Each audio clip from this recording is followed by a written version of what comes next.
C'est parti pour une nouvelle session d'actualité sur votre télévision, mesdames, messieurs. Bienvenue à tous. Merci de nous appartenir.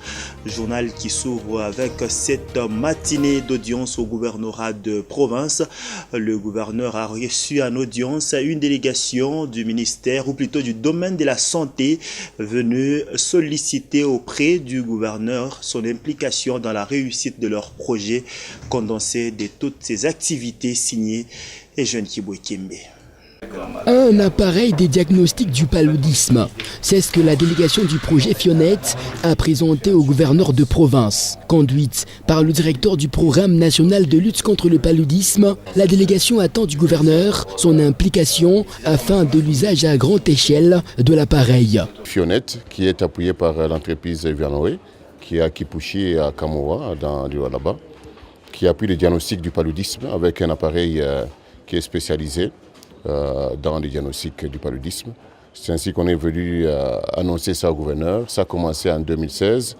Cette année, dans le Haut-Katanga, ça se déroule à Lubumbashi et dans les deux zones de santé territoire de Kipushi.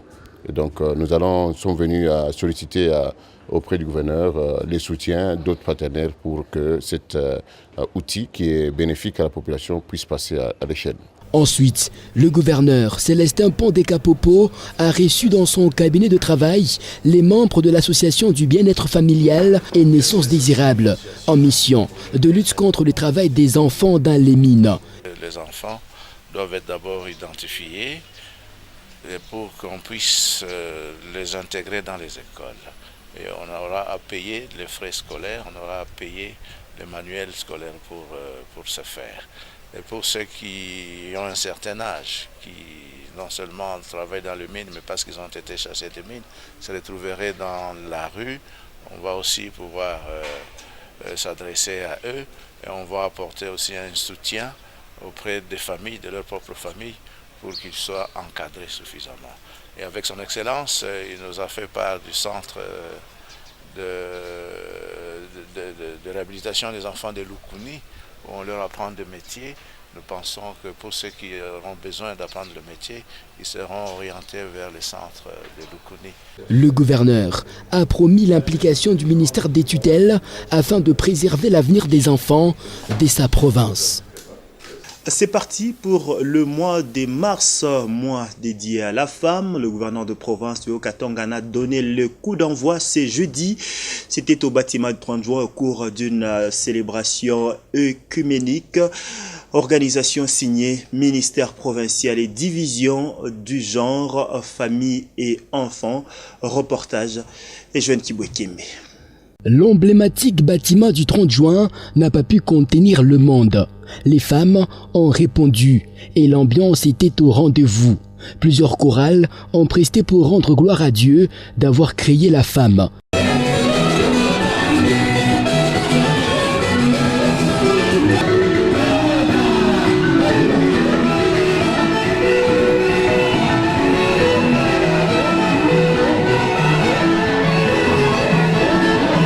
Partant du récit de la vie de 5 femmes d'Israël, l'officiant du jour a démontré les pouvoirs qu'a la femme, pouvoir d'influencer positivement la société.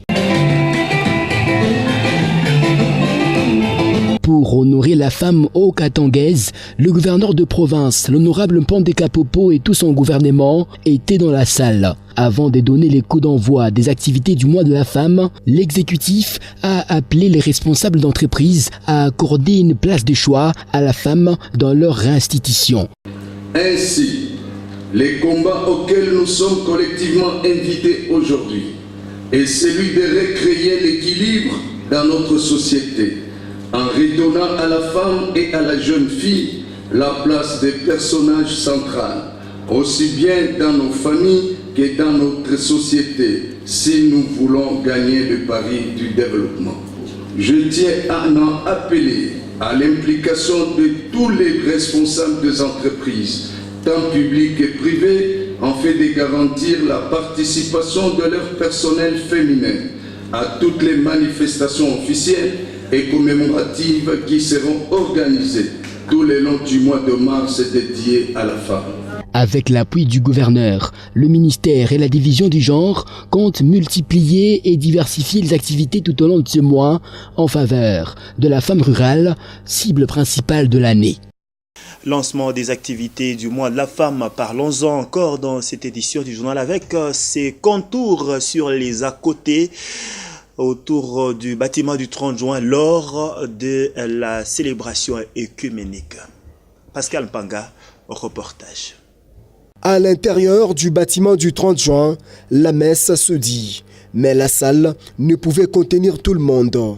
À l'extérieur, beaucoup d'autres femmes, certaines venues en retard, d'autres qui ne pouvaient supporter la chaleur de la salle. Dans les halls comme à l'esplanade, c'est une autre ambiance caractérisée par des groupes de femmes, toutes tendances confondues.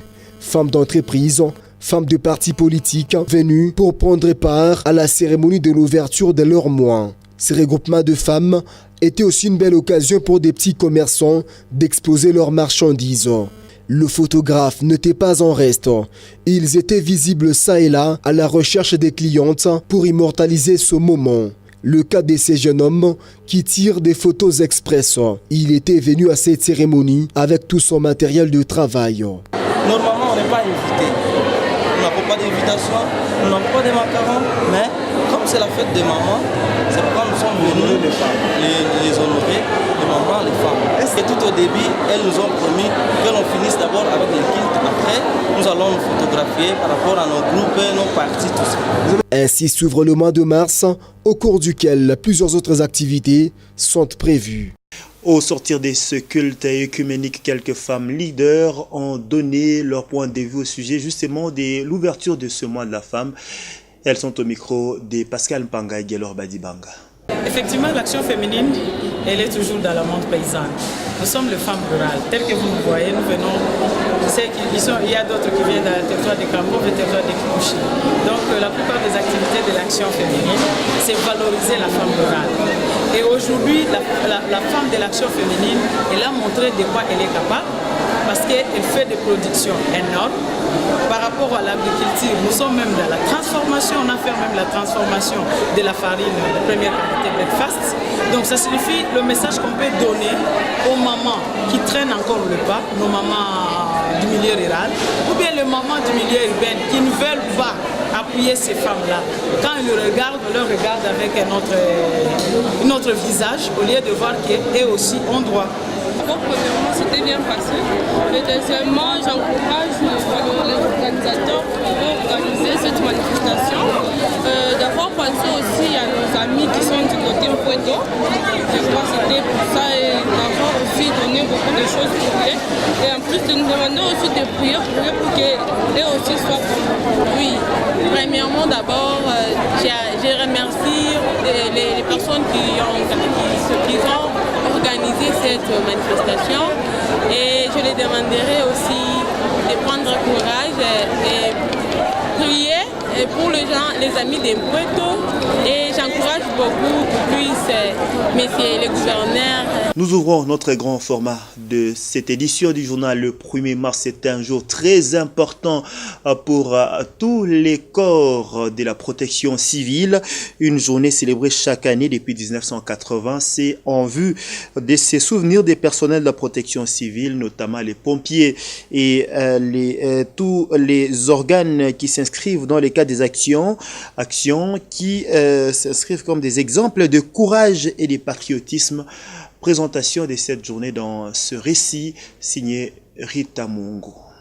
En ce 1er mars 2018, la Journée mondiale de la protection civile est célébrée sous le thème « La protection civile et les institutions nationales pour une gestion plus efficace de catastrophes ». Ce dont les buts de sensibiliser les publics à la protection civile et à la gestion des urgences afin de mieux préparer la population à se protéger en cas d'urgence et à réduire les risques des catastrophes. Un élément crucial de cette politique consiste à mettre en place des dispositifs juridiques nationaux visant à préserver de vies et à réduire les pertes matérielles. Les défis et les menaces croissantes causées par les changements climatiques continueront sans doute à créer des sérieux obstacles à un développement social et économique stable tout au long du XXIe siècle. Par conséquent, il est du devoir de tous les pays de prendre des mesures sérieuses pour renforcer leur structure de protection défense civile et pour renforcer les compétences de leur personnel spécialisé. Le maintien d'un système national de gestion de catastrophes sociales et efficace devrait donc être considéré comme une composante intégrale de la politique de sécurité nationale et un soutien précieux pour les développements durables au niveau national, régional et international. En ce jour, nous nous souvenons de personnels de la protection civile, les pompiers, mais également les sauveteurs dont les actions s'inscrivent comme des exemples durables de courage, de patriotisme et d'abnégation. Et en marge justement de cette célébration, le capitaine Charles Esperanto Bin Luamba, porte-parole de la police nationale congolaise au Katanga, est l'invité de cette édition du journal. Il s'entretient avec notre confrère Guélor Badibanga sur notamment la collaboration civile agent de la police nationale congolaise et ensuite la mission de cette dernière. Je vous prie de suivre cet entretien. Commissaire, bonjour. Bonjour.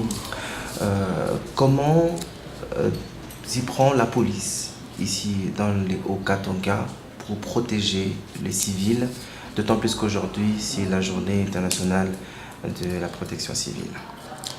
Merci pour la question. Vous savez, la police est un service public, civil, apolitique, républicain, toujours à l'écoute de la population et chargé d'assurer la sécurité et la tranquillité publique, la protection des personnes et leurs biens, le maintien et le rétablissement de l'ordre public, ainsi que la protection des institutions et autres personnalités. Alors, voilà la mission dévolue à la police nationale congolaise. La police nationale congolaise d'elle-même ne peut pas travailler. C'est pourquoi la police demande les concours ou la collaboration de la population.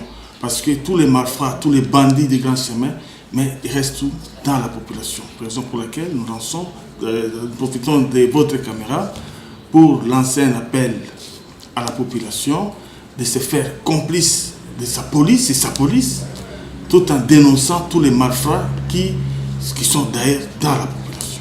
Alors comment les civils eux-mêmes, tout d'abord, doivent se protéger sans d'abord votre intervention? Je donne le cas, par exemple, je vais illustrer cela par un exemple. Prenons les cambistes. Vous quittez à votre poste de travail tardivement avec un sac rempli d'argent. Mais vous devez commencer à vous protéger, quitter bien avant et rentrer à la maison. Et autant plus que nous avons des banques. Allez verser votre argent à la banque et vous n'aurez pas de problème. C'est une façon aussi que la population peut se protéger. Alors aujourd'hui, la population considère la police nationale congolaise comme son premier ennemi. La police devient l'ennemi finalement de la population. Comment vous justifiez ça? Non, la police ne peut en aucun cas être ennemi de la population. Demandons à la population de faire confiance à sa police. Et vous savez, si aujourd'hui on enregistre par exemple 5 cas pendant la nuit de banditisme, mais on devait avoir 100 cas. Mais parce que la police travaille, raison pour laquelle nous réduisons sensiblement les cas d'insécurité. N'est-ce pas que la police doit être l'ami des civils? Effectivement, la police, quand je vous ai dit que la police est un service public, civil, accessible à l'écoute de la population, la police est là pour écouter que veut la population. Merci beaucoup. Je vous remercie. On en vient maintenant à cette clôture de l'atelier des formations des animateurs des radios communautaires et autres des 4 provinces de la RDC concernées par le projet PANAFE, atelier qui s'est tenu à Kisantu, environ 120 km de la province de Kinshasa, atelier ayant porté sur les informations agro-météorologiques et le changement climatique. Reportage Violette Insia. Pendant 3 jours, soit du 26 au 28 février 2018, les animateurs des radios communautaires des 4 provinces de la République démocratique du Congo, le Haut-Katanga, le Congo central, le Kwilu et la Lomami, ont bénéficié d'une formation sur les données agrométéorologiques et le changement climatique. Le 28 février, les participants ont exposé sur le fonctionnement des radios communautaires dans différents villages, notamment Futuka, Kanyameji, Kikalu, Kizanzanzi, Kanyaku et Muyembi. Ces derniers ont révélé qu'une radio dite communautaire ne peut fonctionner sans une radio club.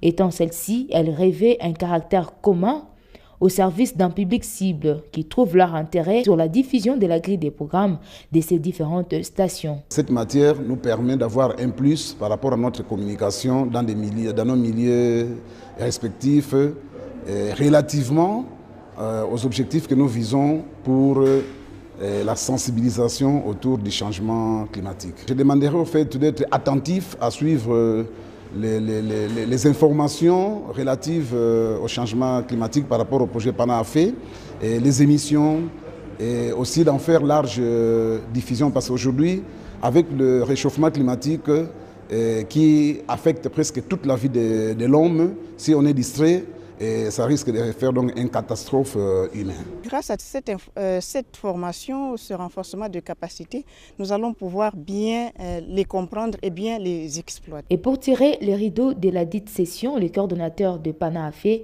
a éclairé la lanterne, tout en signifiant les objectifs assignés de l'atelier de formation et ses motivations. Nous apportons beaucoup d'appui dans nos milieux d'intervention.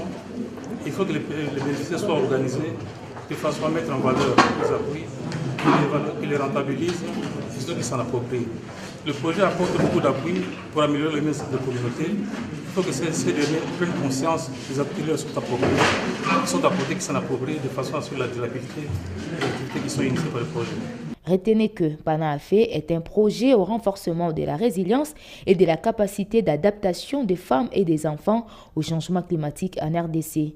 Ce projet vient capitaliser et renforcer les acquis de l'ancien projet PANA-ASA, mis en œuvre de juin 2010 à décembre 2013 dans les mêmes zones d'intervention, soit les Haut-Katanga, le Congo central, les Kwilu et la Lomami.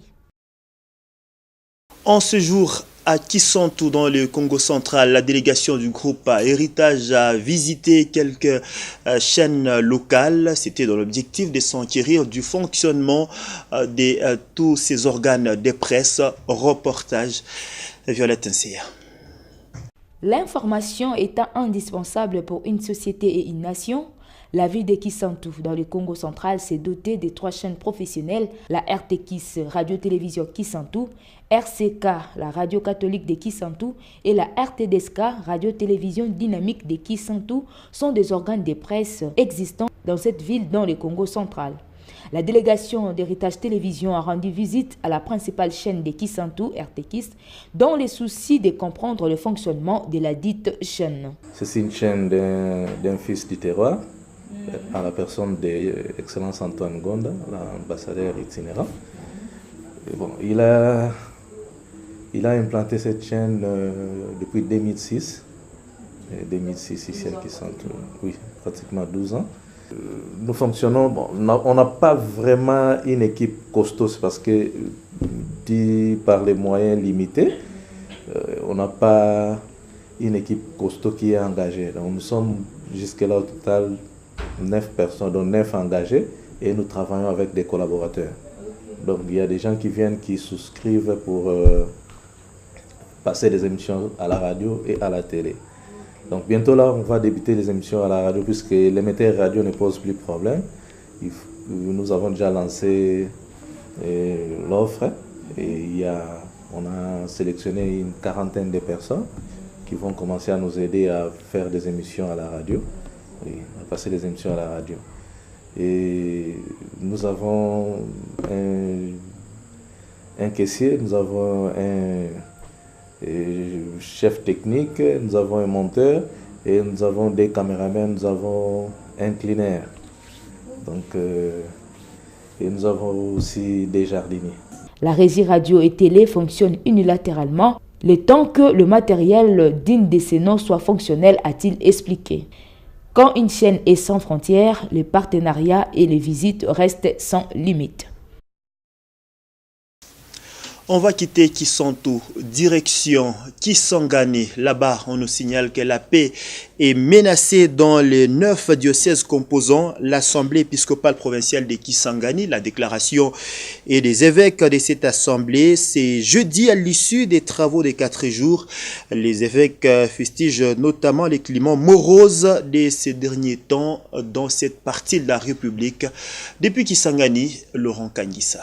Dans un message intitulé « Ne répandez pas les sangs », les évêques et membres de l'Assemblée épiscopale de Kisangani dénoncent l'insécurité qui règne ces derniers jours dans les 9 diocèses qu'ils administrent. Ce climat d'insécurité est causé par la présence des éleveurs étrangers armés à la quête des pâtirages tels que les Mbororo dans les Hauts et Bazouélé, les soi-disant Banyambouisha à Nitori, des groupes armés locaux Maïmaï, Simba, FRPI et étrangers tels que Elera et d'autres groupes non autrement identifiés. Pour les évêques, cette insécurité est aussi causée par la présence massive des réfugiés centrafricains et sud-soudanais en Ituri, dans les Hauts et Bazouélé. Un autre fait, c'est le banditisme armé et la recrudescence de l'insécurité dans le milieu urbain et dans les zones d'exploitation des minerais. La situation est plus grave en Ituri, ont fait remarquer les évêques, où ils parlent des violences à grande échelle contre des communautés ciblées sur base d'appartenance ethnique. Cette violence a entraîné tueries, incendies de maisons, pillages et des déplacements des populations. Dans ces messages, les princes de l'Église préviennent une autre menace d'insécurité. C'est le projet de délocalisation des populations des espaces protégés des parcs de Maïko et de la Lomami.